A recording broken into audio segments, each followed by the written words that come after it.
নমস্কার। আমাদের আজকে আলোচনার বিষয় হলো যারা আগামী দিনে গবেষক হতে চান বা কিভাবে ল্যাবের মধ্যে নিরাপত্তা রক্ষা করবেন বা কিভাবে নিজেকে নিরাপত্তার মধ্যে রাখবেন এবং আগামী প্রজন্মে যারা এই বিষয় নিয়ে পড়াশোনা করতে চান কিভাবে এগিয়ে যাবেন, নিজেদেরকে আরও সমৃদ্ধ করবেন, এটাই হবে আমাদের আজকে আলোচনার বিষয়বস্তু। তো আমাদের মধ্যে রয়েছেন আমাদের আজকে বিশেষ অতিথি, paramedical Tripura Shantiniketan medical college থেকে উনি একজন paramedical staff Manas Lodh sir. তো আমরা ওনার সাথে পরিচয় করে নেব। তার আগে বলবো যে আপনারা চোখ রাখুন আমাদের ত্রিপুরা শান্তিনিকেতন মেডিকেল কলেজের যে পজিটিভ বার্তা রয়েছে সেই পজিটিভ বার্তার ফেসবুক লাইভ এবং আমাদের ইউটিউব চ্যানেল এবং ত্রিপুরা নলেজ সিটির পেজে। তো আমাদের এই আলোচনার মধ্যে আপনাদেরকে অনেক অনেক স্বাগত এবং আমাদের অনুষ্ঠান কেমন লাগছে অবশ্যই বলবেন। তার আগে স্যারের কাছ থেকে আমরা জেনে নেব এবং পরিচয় করে নেব। তো স্যার নমস্কার। নমস্কার। নমস্কার।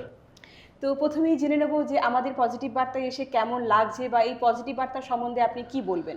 পজিটিভ বার্তা প্রথমেই বলবো, আমরা তো আমাদের ছোট্ট ত্রিপুরা রাজ্যে থাকি।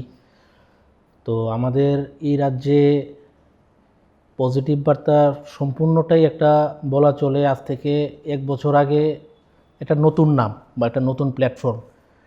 তো এইরকম বিষয় নিয়ে আমরা ত্রিপুরার মানুষ কখনোই এটা সম্বন্ধে এতটা পরিচিতি ছিলাম না, বা এই প্ল্যাটফর্মটা কী এটা সম্বন্ধে আমাদের কোনো একটা ধারণা ছিল না।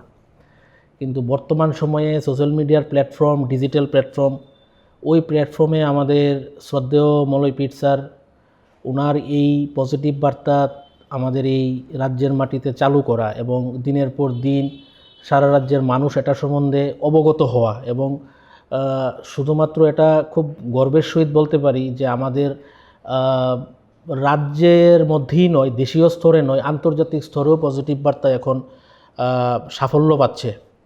কারণ বেশ কিছুদিন ধরে আমরা দেখছি আমাদের দেশের বিভিন্ন প্রশাসনিক স্তর থেকে বিভিন্ন রাজ্যের মুখ্যমন্ত্রীরা থেকে শুরু করে দেশের বা বহির্রাজ্যের আন্তর্জাতিক ও স্বনামধন্য ব্যক্তিরা এই স্যারের এই উদ্যোগটাকে স্বাগত জানাচ্ছে।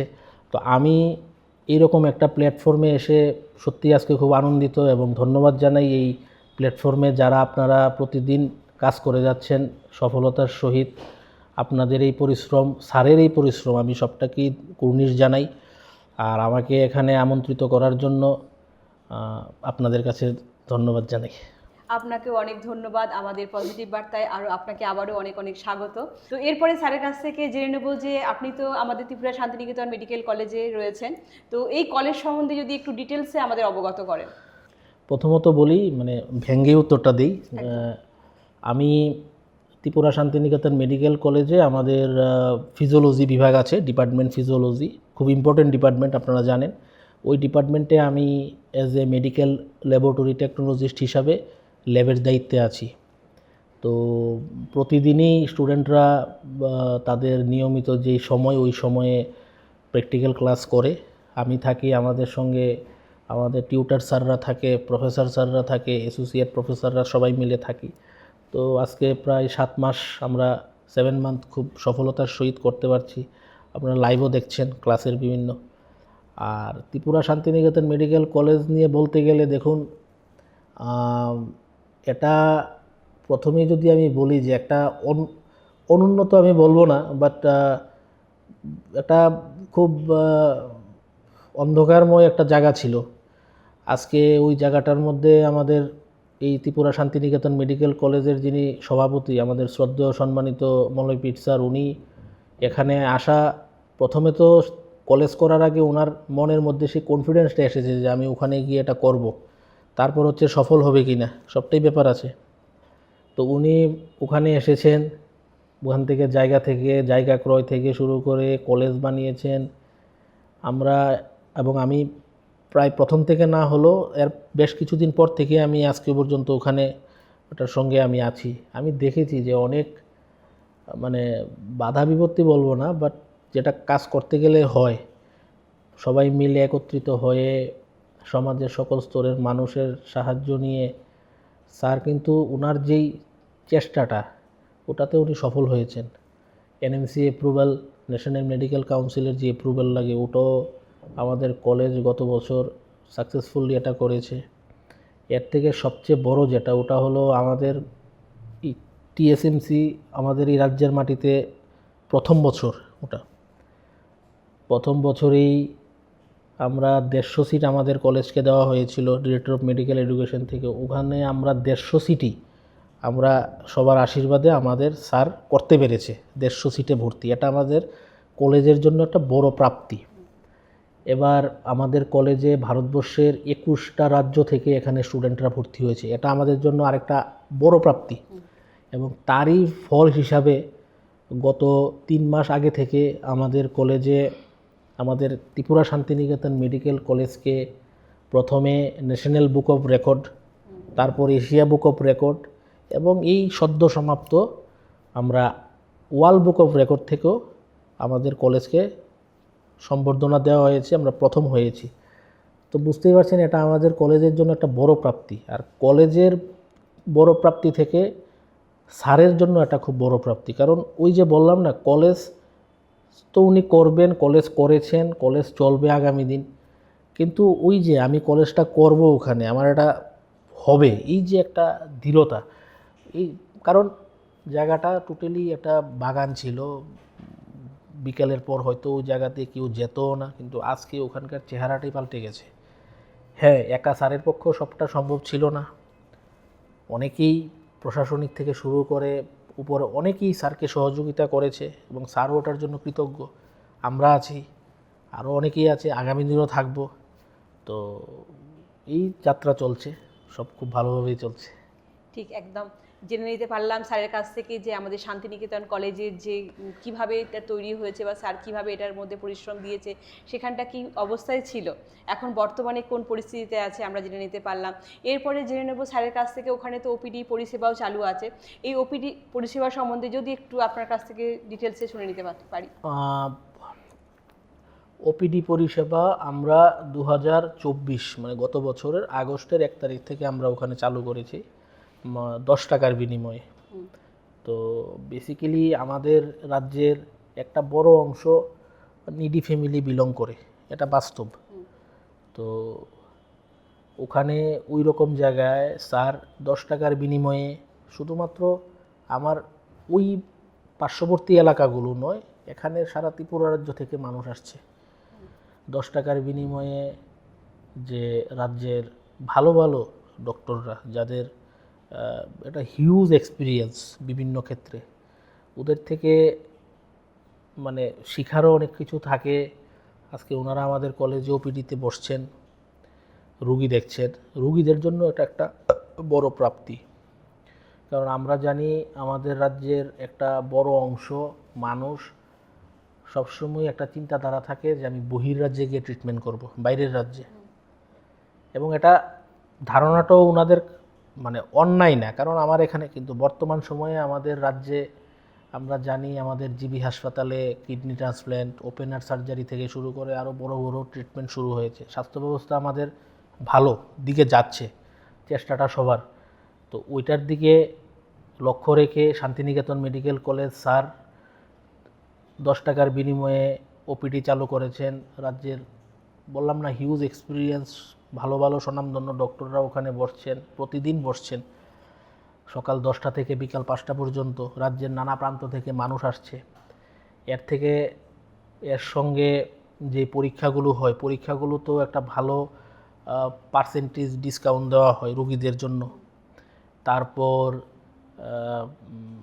যে ফার্মাসি, যেটা ওষুধেরটার মধ্যেও একটা ভালো ডিসকাউন্ট দেওয়া হয়। আলটিমেটলি এগুলো হলো কি, মানে আমার উদ্দেশ্য মানুষকে পরিষেবা দেওয়া, আমি মানুষকে সঠিক পরিষেবা দেব, আর সঠিক পরিষেবা দিতে গিয়ে মানুষও দেখছে যে 10 টাকার বিনিময়ে আমি এই পরিষেবাগুলো পাচ্ছি। তো জনগণও খুব খুশি। আর হয়তো সব কিছু ঠিকঠাক থাকলে আগামী কিছুদিনের মধ্যেই আমাদের যে একটা স্বপ্ন সবার, যে ত্রিপুরা শান্তিনিকেতন মেডিকেল হাসপাতাল, ওটাও কিন্তু মানে প্রাথমিক পর্যায়ের যে কাজটা ওটা শেষ হবে। আমরা হয়তো কিছুদিনের মধ্যেই হাসপাতালও শুরু হচ্ছে। তো জনগণের জন্য, সাধারণ মানুষের জন্য এটা একটা খুব বড় প্রাপ্তি। একদম ঠিক তাই, এবং আমাদের গর্ব যে ত্রিপুরার বুকেতে এমন একটা হসপিটাল স্যার গড়ে তুলেছেন। তো স্যার এরপরে আপনার কাছ থেকে জেনে নেব যে আপনি যে এই পেশায় এসেছেন কোথা থেকে অনুপ্রেরণা পেলেন সেটা একটু জেনে নেব। আমি তো বেসিক্যালি প্যারামেডিক্যাল পাশ করেছি কয়েকদিন মানে একটা বছর আগে। বিএসসি মেডিকেল ল্যাবরেটরি টেকনোলজিস্ট নিয়ে পড়াশোনা করেছি। ইন্টার্নশিপও হয়েছে, তারপর বিভিন্ন জায়গাতে এক্সপিরিয়েন্স নিয়েছি। আর আমার একটা সবচেয়ে বড় মানে আমি বলবো এটা আমাদের এই বর্তমান প্রজন্ম এটা যে আমরা কিছুদিন আগে একটা মহামারী থেকে কেটে উঠেছি, এখনও ঠিকভাবে কেটে উঠিনি আমরা, কোভিড-19। তো এই কোভিড-19-এর ক্ষেত্রেও এই যে পরীক্ষাগুলো এগুলো আমরাই করেছি, হসপিটাল হোক বা প্রাইভেট সেক্টর হোক। তো এটাও আমার জন্য একটা বিশাল বড় প্রাপ্তি যে সামনে থেকে কোভিড আক্রান্ত বলুন আর সাধারণ মানুষদের স্যাম্পল কালেকশন করা, তারপর এগুলো নিয়ে পরীক্ষা করা। তো এগুলো আমরা ল্যাব টেকনোলজিস্টরাই করি। বিগত দিনও বিভিন্ন মহামারী যখন হয়েছে আমরাই এগুলো করেছি, এখনও করছি, আগামী দিনও যদি এরকম আরও কোনো প্রবলেম আসে আমাদের যে ল্যাব টেকনোলজিস্টরাই সবার প্রথম এগুলো গিয়ে করে। লাইফের একটা রিস্ক থাকে তারপরও, কারণ আমি কোভিড-19 দিয়েই বলি, আমি নিজেও 2-3 বার আক্রান্ত হয়েছি পেশেন্টের কালেকশন করতে গিয়ে। বাট এটা আমার প্রফেশন, আমি তো আর এটাকে মানে সাইডে রেখে দিতে পারি না। আর পাবলিকের হেল্প করাটাই আমি মনে করি প্রত্যেকটা মানুষের আসল উদ্দেশ্য হওয়া উচিত। যেই সমস্যাতেই থাকুক পাশে গিয়ে অন্তত দাঁড়ানোটা দরকার নিঃস্বার্থভাবে। তো মেডিকেল ল্যাব টেকনোলজিস্ট নিয়ে পড়াশোনা করেছি, এখন ত্রিপুরা শান্তিনিকেতন মেডিকেল কলেজে ফিজিওলজি ডিপার্টমেন্টে আছি। স্টুডেন্টদের প্র্যাকটিক্যাল ক্লাসে ডক্টর স্যারদের সঙ্গে মিলে ক্লাসে হেল্প করি, এই চলছে। তো স্যার এরপরে আপনার কাছ থেকে আবারও একটু মানে প্রশ্ন আমি জেনে নিতে চাই যে আপনি তো একজন ল্যাব টেকনিশিয়ান বা ল্যাব টেকনোলজিস্ট যেটা বলে আর কি, তো আপনি এখানে কি ধরনের কাজ করে থাকেন বা কিভাবে নিয়োজিত? অ্যাকচুয়ালি আমাদের মেডিকেল ল্যাব টেকনোলজিস্টদের মানে হিউম্যান বডিতে হাজারো পরীক্ষা থাকে, সবগুলোই আমরা করি। তো আমাদের কলেজে আমাদের প্রথম বছরে ফিজিওলজি ডিপার্টমেন্টে যেই পরীক্ষাগুলো এনএমসি গাইড থেকে দেওয়া ওদের সিলেবাসে, ওই সবগুলোই আমরা ওদেরকে করিয়েছি এবং করা হচ্ছে। এর মধ্যে অনেক ধরনের টেস্ট থাকে, ব্লাড গ্রুপিং, হিমোগ্লোবিন যে আমরা টেস্ট করি ওগুলো, ব্লিডিং টাইম, ক্লটিং টাইম, আমাদের বডিতে যে সেল থাকে ওই আরবিসি কাউন্ট, ডাব্লিউবিসি কাউন্ট, তারপর আরও বিভিন্ন টেস্ট, প্যাক্সেল ভলিউম। তারপর ক্লিনিক্যালের দিকে যদি আমি ফিজিওলজিরই আরেকটা পার্ট, ক্লিনিক্যাল ফিজিওলজিতে যাই, ওখানে আমাদের হার্ট রেট, বডির ভ্যারাইটিস পার্ট, ফাংশন কী করি আমি, পালস, অ্যাবডোমেন, তারপর বিভিন্ন রেসপিরেটরি ফাংশনের ক্ষেত্রেও বিভিন্ন মেশিন আমরা ব্যবহার করি। তো সবগুলো মিলিয়েই ল্যাবের মধ্যে ফিজিওলজি ডিপার্টমেন্টে কাজ হয়। তো সবগুলোতেই আমাদের এখন টেস্টের তো অভাব নেই, হাজারো টেস্ট আছে আপনাকে বললাম। তো আমরা তো আমাদের কোর্সের 90% টেস্ট আমরা শিখেছি, কাজ করেছি, যখন যেখানে যেটা দেওয়া হয় ওটা আমরা করি। মানে আর সব কিছুতেই তো অনেস্টি জিনিসটা থাকতে লাগে, অনেস্টি জিনিসটা না থাকে আপনি কিভাবে কাজ করবেন। তো স্টুডেন্টদের ওটাই এখন অবধি শেখানো হচ্ছে, তারাও খুব ভালোই রেসপন্স দিচ্ছে, শিখছে। আগামী দিন দেখে। তো ধন্যবাদ স্যার। তো স্যার এরপরে আপনার কাছ থেকে জেনে নেব যে এই ল্যাবে যখন কাজ করেন বা যারা করছে, তো কিভাবে নিরাপত্তাটা রক্ষা করা উচিত বা করবে তারা, একটু যদি বলে দেন আমাদের। দেখুন, ল্যাব একটা খুব সিনসিয়ার জিনিস। ল্যাব মিন্স ল্যাবরেটরি যেটা বলি আমরা, সংক্ষেপে আমরা ল্যাব বলি। তো ল্যাব একটা খুব সিনসিয়ার বিষয়, কারণ ল্যাবের মধ্যে আমরা এইচআইভির মতন ভয়ঙ্কর জিনিসের টেস্টও করি। HCV hepatitis C virus, HBV hepatitis B virus, HIV. এখন তো ওই ল্যাবের মধ্যে যখন আমরা কাজ করি তখন খুব নিজেকে প্রিকশন সব কিছু মেনটেন করে, হাতে গ্লাভস পরে, মাথায় ক্যাপস বেঁধে, অ্যাফ্রন পরে আমাদের যেটা হোয়াইট কোট এফরন পরে, তারপর আমাদের যেই ওয়েস্ট ডিসপোজাল যেই জায়গাগুলো আছে, যেমন এটা ওখানে ফেলতে লাগে, এটা ওখানে ফেলতে লাগে, এই সমস্ত কিছু মেনটেন করে, তারপর সিরিঞ্জ ডেস্ট্রয়ের করে, কারণ সিরিঞ্জ একজনের একটা ইউজ করলে ওটা আবার আমি যদি ডাস্টবিনে ফেলে দিই, ওখান থেকে ওটা গিয়ে আবার এটা রিইউজ হয়ে তো ওটা অলরেডি আরেকজনের একটা ইউজেবল, তো ওটাকেও আমি ডেস্ট্রয় করি, নিডেলও ডেস্ট্রয় হয়। তো ল্যাব খুব সিনসিয়ার বিষয়, আর স্টুডেন্টও আমরা যেরকমভাবে ওদেরকে গাইড করি ওরাও খুব সিনসিয়ারভাবে ওরকমভাবেই কাজ করে। পরীক্ষা ওরা এক্সামও ঠিক সেরকমভাবেই ওরা সব কিছু গাইড মেনটেন করেই সব কিছু করে, এই আর কি। তো আরেকটা জিনিস জানতে চাইবো স্যার আপনার কাছে, যে এই যে কাজ করতে গিয়ে চ্যালেঞ্জের মুহূর্ত তো আসে, তো আপনার কাছে এরকম চ্যালেঞ্জের মুহূর্ত কি বলে মনে করেন? চ্যালেঞ্জের মুহূর্ত, আমাদের প্রফেশনটাই একটা চ্যালেঞ্জের মুহূর্ত। আমি বললামই আপনাকে কিছুক্ষণ আগে যে আমি যদি কোভিড দিয়ে বলি, মানে আমি এটা মানে নিন্দা করব না, কারণ তখনের সময়টা অ্যাকচুয়ালি খুব ভয়াবহ ছিল, আপনিও জানেন। খুব ভয়াবহ ছিল। আমরা লকডাউন আমাদের এই প্রজন্ম লকডাউন কী জিনিস জানতো না, এখন জানে ভালো করে। তো ওই রকম অবস্থায় আমরা দেখতাম একজনের থেকে একজন গ্যাপিং রেখে চলতো সবসময়, একটু দূরত্ব বজায় রেখে। এটা অ্যাকচুয়ালি সরকারের এটা নির্দেশিকা ছিল যে আমরা গ্যাপিং মেনে চলবো। আমরা ক্লোজ হতাম পাবলিকের সঙ্গে, বিকজ আমাদের প্রফেশনটাই এরকম। কারণ আমি কোনো পেশেন্ট থেকে আমি তো আর জানি না সে কোভিড-19 কি আক্রান্ত না কি, কিন্তু ওর থেকে আমার কালেকশন নিতেটাও কিন্তু একটা আমার চ্যালেঞ্জিং। হাঁচি কাশির মাধ্যমে ওটা ছড়তো, স্প্রেড হতো। তো আমি ওর থেকে ওটা নিয়ে, আমি বললাম না আমি নিজেও 2-3 বার এফেক্টেড হয়েছি, কিন্তু আবার ঠিকও হয়ে গেছি। কিন্তু ল্যাব জিনিসটাই খুব সিনসিয়ার, ওখানে চ্যালেঞ্জিং আসবে। আর অ্যাকচুয়ালি আমি দেখেছি যেই কাজে চ্যালেঞ্জিং নেই ওই কাজ করে মজা নেই। আপনার চ্যালেঞ্জিং আসতেই লাগবে। আপনার লাইফে স্ট্রাগল চ্যালেঞ্জিং এগুলো না আসলে আপনি কখনো, আমি স্যারকে দেখি প্রায় সময়, আমাদের সভাপতি স্যারকে, উনি এখানে আসছেন, ওখানে ওনার কলেজ বা উনি এতগুলো সংস্থা চালাচ্ছেন অল ওভার ইন্ডিয়াতে, উনিও চ্যালেঞ্জিংয়ের মুখোমুখি হয় না যে তা না। তো এই যে স্যারের কথা বললেন, একটু স্যারের সম্বন্ধে একটু জেনে নেবো, আমরা অনেকেই ডিটেলসে স্যারের সম্বন্ধে কিছু জানি না, জেনে নেব। অ্যাকচুয়ালি আমরাও স্যারকে আগে থেকে মানে জানতাম না বা করতাম না, এই কলেজ থ্রুতেই ওনার সঙ্গে বাট একটা মানুষকে আপনি তো হুট করে কাউকে আগে চিনবেন না, কাউকে আপনার সঙ্গে কর্মক্ষেত্রে হোক বা বন্ধুক্ষেত্রে হোক বা যোগাযোগ যে কোনো মাধ্যমে হয়।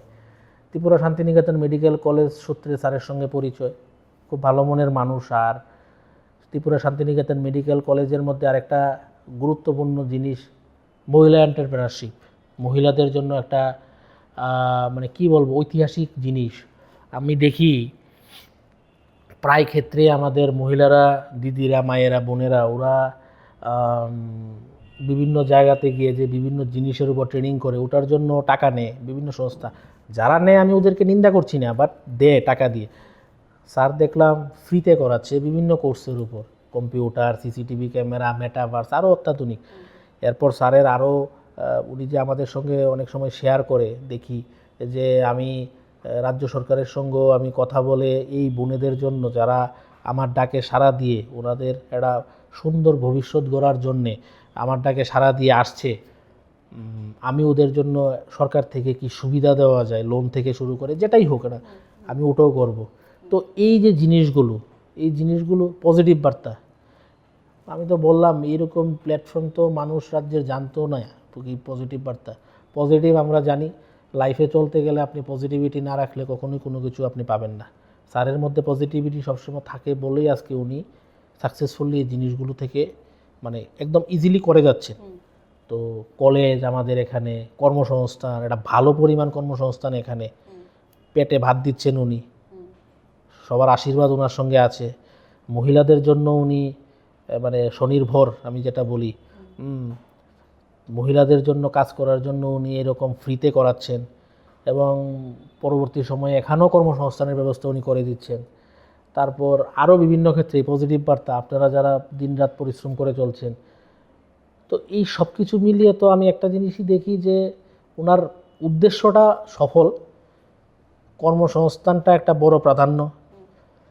বাইরে যারা একটা মানুষের অংশ ত্রিপুরা থেকে কিছু নেই বলে চলে যাচ্ছে, ওরাও আজকে আবার ফিরে আসছে এই জায়গাগুলোতে, যে না এখানে তো এখন একটা পজিটিভিটি সব কিছু তৈরি হচ্ছে। তো এই সব কিছু মিলে আমি তো স্যারের এই সমস্ত জিনিসগুলোকে কুর্নিশ জানাই। রাজ্য স্তর বলুন, দেশীয় স্তর বলুন, আন্তর্জাতিক স্তরও আজকে প্রশংসিত হচ্ছে। ঠিক।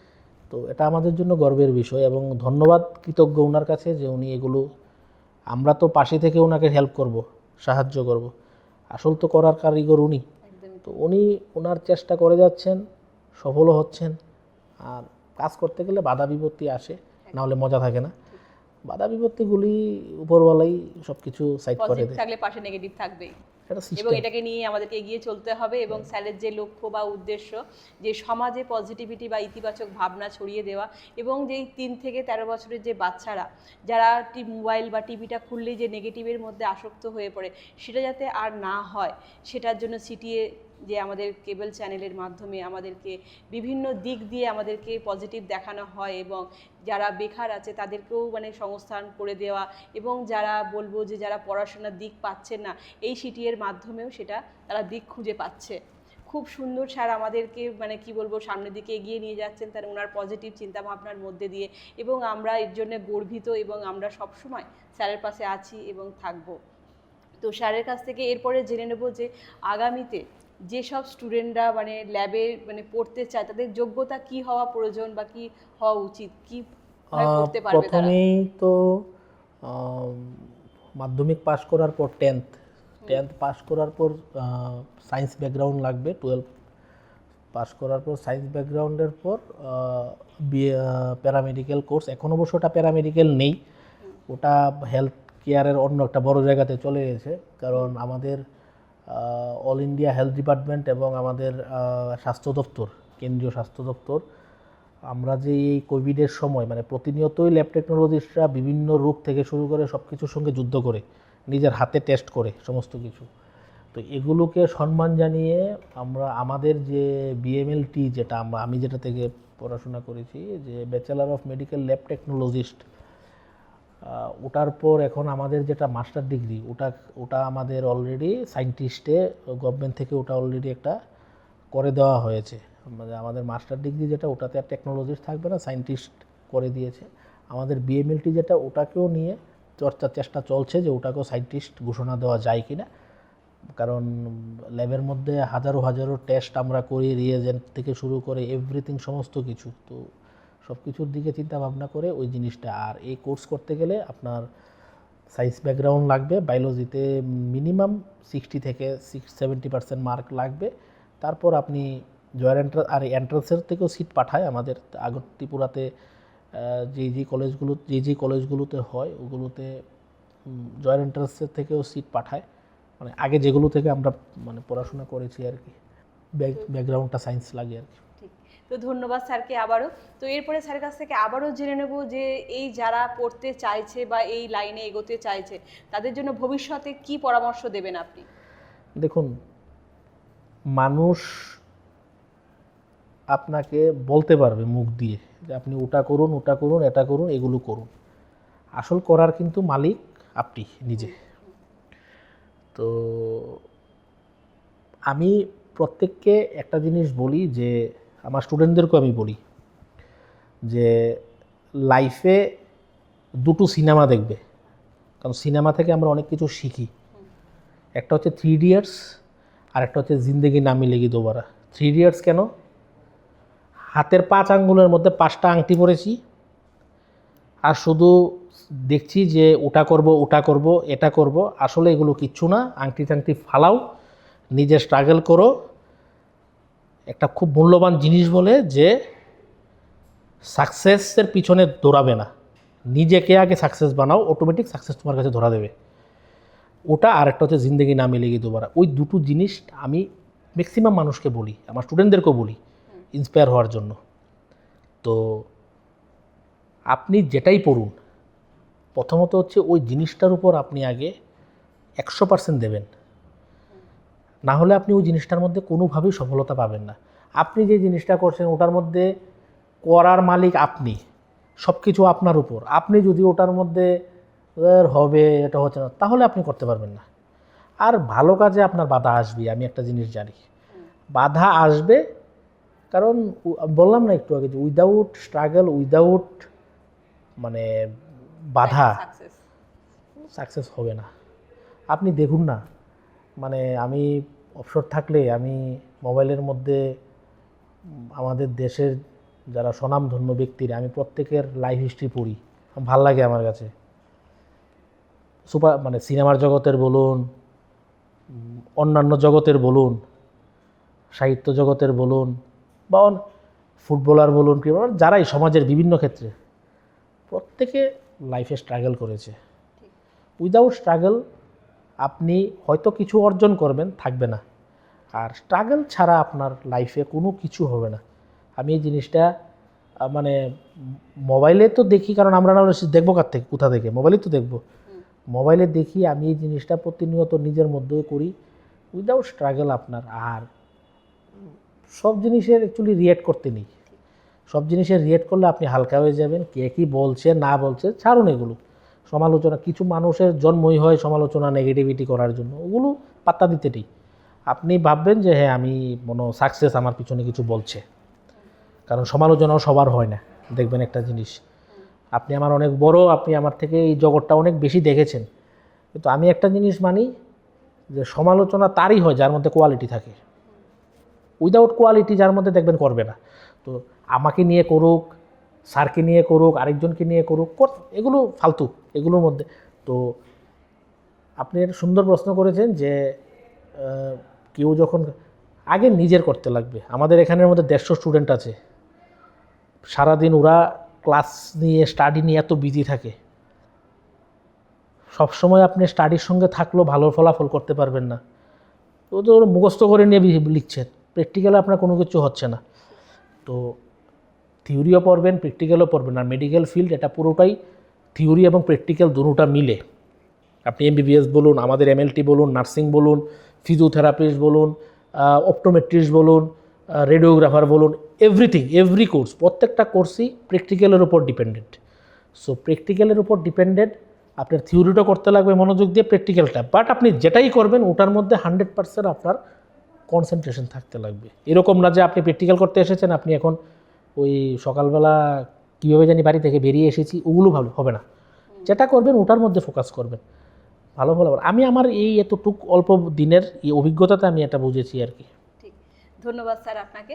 তো স্যার একটু আগে যে আপনি বলছিলেন যে কিছু করতে গেলে, ভালো কিছু করতে গেলে, সাকসেস পেতে গেলে বা বাধা আসবেই। তো এরকম আমাদের সমাজে এরকম অনেক কিছু ভালো কাজ করার মুখোমুখি হতে গেলে আমাদের আসে, এরকম বাধা আসে। তো এরকমই বাধার সম্মুখীন হতে হচ্ছে আমাদের প্রতিটা মানুষকেই। তো এরকমভাবে কিছু জেনে নেবো আপনার কাছ থেকে। দেখুন, আমি তো বললাম একটু আগে, কিছু মানুষের হয়তো কাজই থাকে, কোনো কাজ টাজ নেই, শুধু সমালোচনা করবে, পিছনে পরনিন্দা করবে। আমার আগে একটা জিনিস দেখতে লাগবে যে আমি যেই মানুষটাকে সমালোচনা করছি বা যেই মানুষটাকে আমি নিন্দা করছি, ওর কোন কাজটার উপর নিন্দা করছি। ও হয়তো এরকম কোনো ভালো কাজ করছে সমাজের জন্য, ওই কাজটাকে আমি নিন্দা করছি। তো এটা তো আমি পারি না। এটা আমার হয়তো ব্যক্তিগত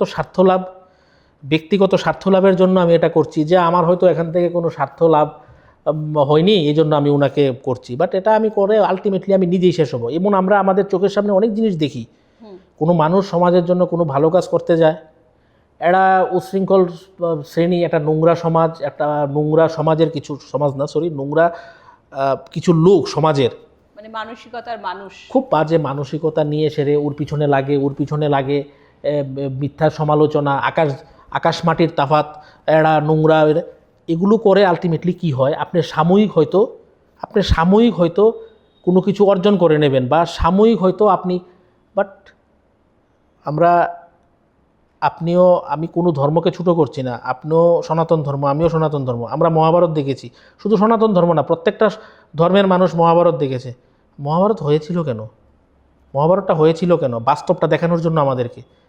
তো মহাভারত ধ্বংস কেন হয়েছিল? একমাত্র হিংসা, ভাইয়ের মধ্যে হিংসা, মহাভারত হয়ে গেল শেষ।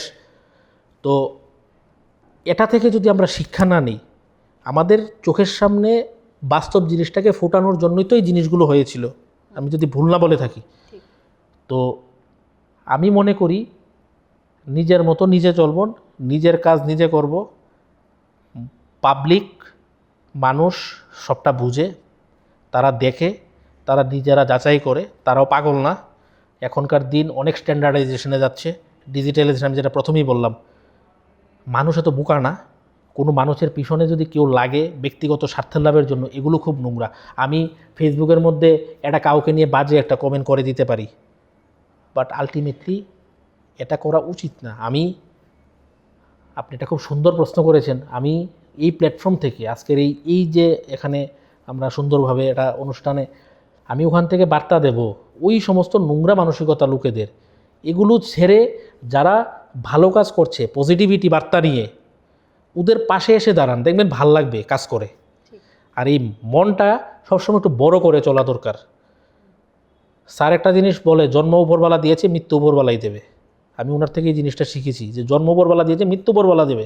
সুতরাং ভয় কিসের? আর এই নোংরা মানসিকতা এগুলো ছেড়ে যারা ভালো কাজ করে, পজিটিভ নিয়ে মানুষের পাশে দাঁড়ায়, হেল্প করে, বিনা স্বার্থে মানুষের সঙ্গে থাকে, পারলে ওদের পাশে এসে দাঁড়ান, দেখবেন ভালো লাগবে। ওদের সঙ্গে এসে কাজ করুন পজিটিভিটি নিয়ে। এই সমস্ত নেগেটিভিটি, নোংরা মানসিকতা, সমালোচনা, যেটার সঙ্গে বাস্তবের কোনো ভিত্তি নেই, ওগুলো ছেড়ে পজিটিভিটিতে কাজ করুন, ভাল লাগবে দেখবেন। পারলে মানুষের উপকার করবেন, ক্ষতি করার চেষ্টা করবেন না। এই অধিকার আপনাকে কেউ দেয়নি। তো আমি এটাই বলবো, পজিটিভিটি রাখুন মনের মধ্যে, সব ভালো হবে। একদম তাই। ধন্যবাদ স্যারকে। তো স্যারের আরেকটা কথা মনে পড়ে গেল, যে স্যার এই কথাটাও বলেন যে জীবনে এসেছো, এই পৃথিবীতে এসেছো, কিছু ভালো কিছু করে যাও। হ্যাঁ, স্যারের এই কথাটা আমার খুব মনে পড়ে, যে স্যার এটা বলেছিলেন আমাদেরকে, যে এসছো যেখানে কিছু ভালো করে যাও। তো আমরা অনুষ্ঠানের একেবারেই শেষ পর্যায়ে চলে এসেছি। তো আমাদের স্যারকে সত্যি আবারও ধন্যবাদ জানাবো, স্যারের মূল্যবান সময় আমাদের এই পজিটিভ বার্তার অনুষ্ঠানে দেওয়ার জন্য। এবং আমরা চাইবো স্যার আবারও আসবেন আমাদের এই অনুষ্ঠানে, এবং স্যারের মূল্যবান বক্তব্য রাখবেন আমাদের কাছে। এবং আমরা প্রার্থনা করব স্যার সুস্থ থাকুন, ভালো থাকুন, আপনারাও সুস্থ থাকবেন, ভালো থাকবেন। এবং আমাদের পরবর্তী অনুষ্ঠান দেখার জন্য অনুরোধ রাখবো আমাদের পজিটিভ বার্তা ফেসবুক লাইভ এবং ত্রিপুরা নলেজ সিটি ও আমাদের পজিটিভ বার্তা ইউটিউব চ্যানেলে। তো আজকের অনুষ্ঠান এই পর্যন্তই। নমস্কার। নমস্কার।